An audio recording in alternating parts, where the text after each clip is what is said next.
April 26, 1717, the three-mast vessels and ex-slave ship known as the Whydah was carrying Captain Sam Bellamy and his crew of pirates. Whydah was 31 meters in length and had the ability to travel at 13 knots, approximately 15 miles per hour, while carrying 300 tons of cargo. Saturated with an arsenal of 28 cannons, several swivel guns, and collected treasure, she was en route to Cape Cod, the home of Bellamy's fiancée, Maria, a beautiful woman he longed to return to after being gone for nearly 2 years. Sadly, though, he would never make it. They were nearing their destination when a tremendous thunderstorm struck down upon them. The rain and seawater washing across the deck, drenching the men while Bellamy fought to get the ship out of the shallow waters.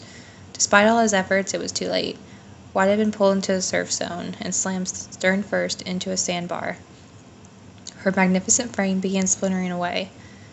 The ship ferociously bucked with the waves, causing the cannons to break from their mounts and go thundering across the overturned deck. In a bolt of lightning and a scream of snapping wood, the ship's back broke, and Whydah buckled at the bow and stern, and her contents were unleashed to drift upon the ocean's floor. No one for sure knows what happens that night. Perhaps Black Sam was too distracted to correctly guide the ship through stormy weather. Perhaps the ship was cursed by all the treasure that had been stowed away under the deck. Or maybe the Witch of Wellfleet had finally grown impatient, waiting for her lover to return to her. The story of the piratic Romeo and Juliet starred in Devonshire, England. Sam was the youngest of 6 to be born to Elizabeth and Stephen Bellamy. Sadly, his mother passed away during childbirth, and his father had no idea how to raise 5 kids and 1 newborn. Most likely, Sam was raised by older siblings, and by the time he could walk, he was on the streets, with the early ambitions to be a privateer or to join the Royal Navy. He got his wish at the young age of 15, when he set off to fight for the English in the War of Spanish Succession.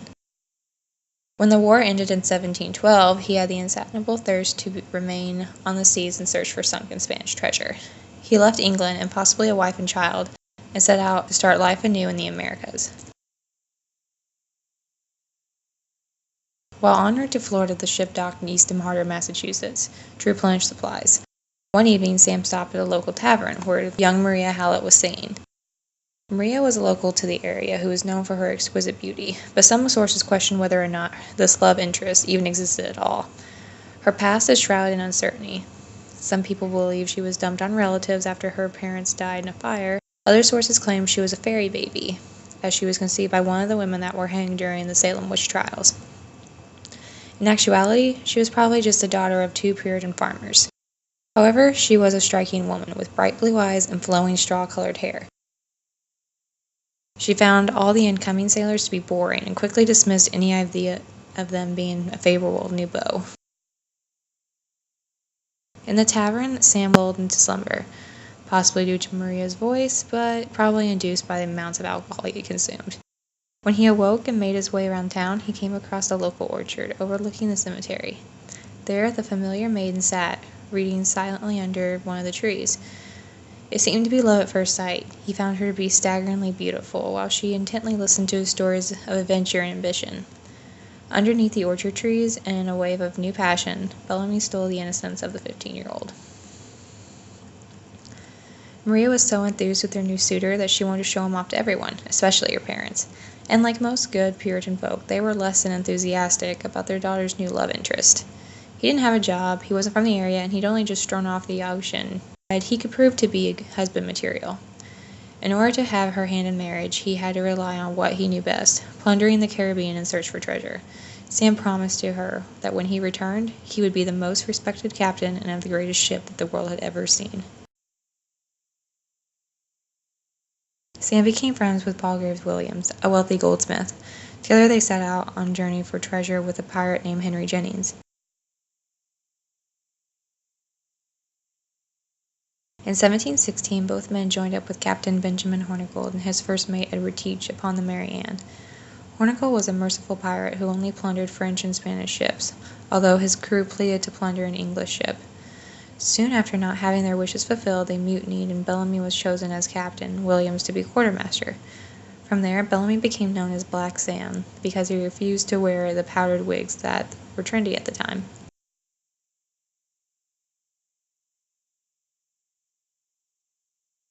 Within a year of taking command, Bellamy had plundered more than 50 ships in the Atlantic and Caribbean.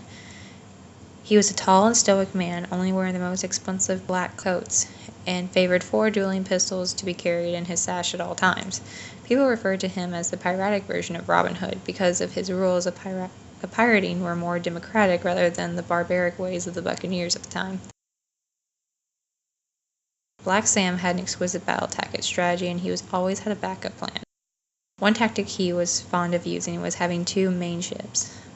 One ship, his flagship, was under his full control. This was equipped with heavy arsenals of guns and cannons, and it was used in battle or to just intimidate. The other ship, which was usually captained by Williams, was fast and lightweight and used as his getaway ship.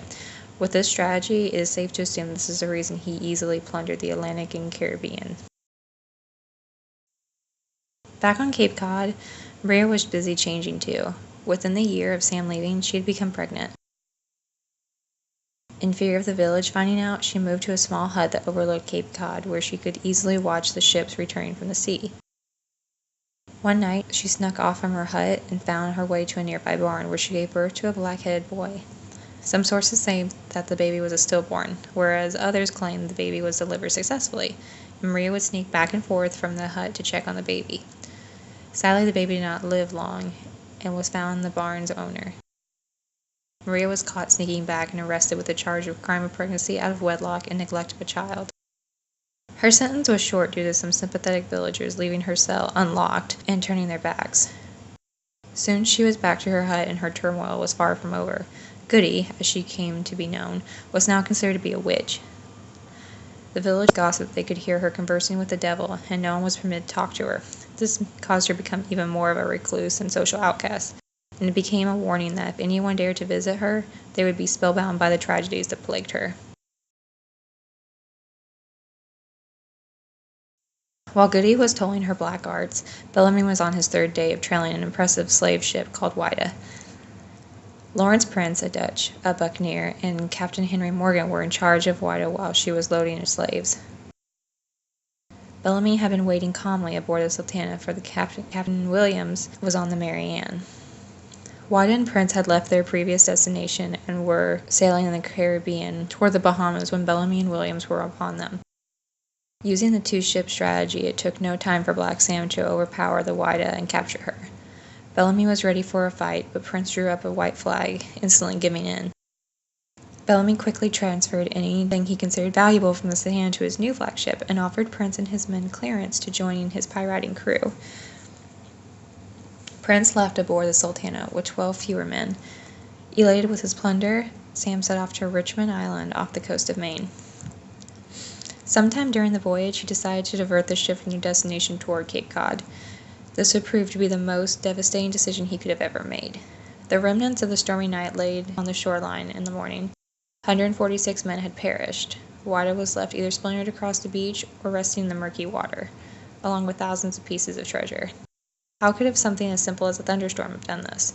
Was it poor navigation on Captain Bellamy's part, a freak accident, or was something more sinister involved? It is said that Goody Hallett had been seen on the dunes that very night. Was she performing her mystical arts, conjuring a thunderstorm so great that it would do her bidding upon the man that had left her with a baby and as a social outcast?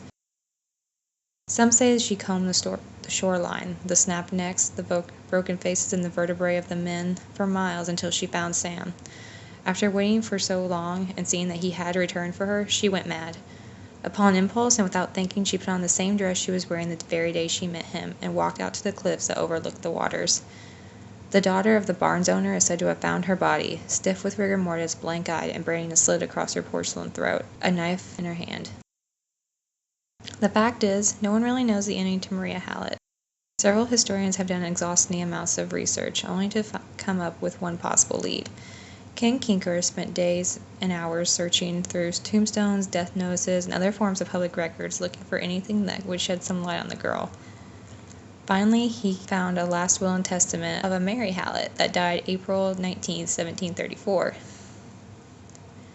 It's unsure whether or not this is the same girl, but the dates and time frames of each individual seem to mimic each other. Mary Hallett was a spinster, and she divided her estate between her 2 siblings and their children. The only strange remnants of the tale is that this woman was buried with a strand of gold beads. This is strange because how could a spinster have acquired these beads in her lifetime, let alone afford to be buried in them? Perhaps this is the resting evidence of her long-lost lover.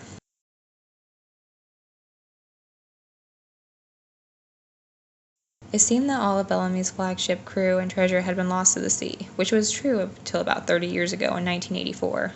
After hard work and some false alarms, Barry Clifford, an underwater archaeological explorer, discovered Whitah's bell.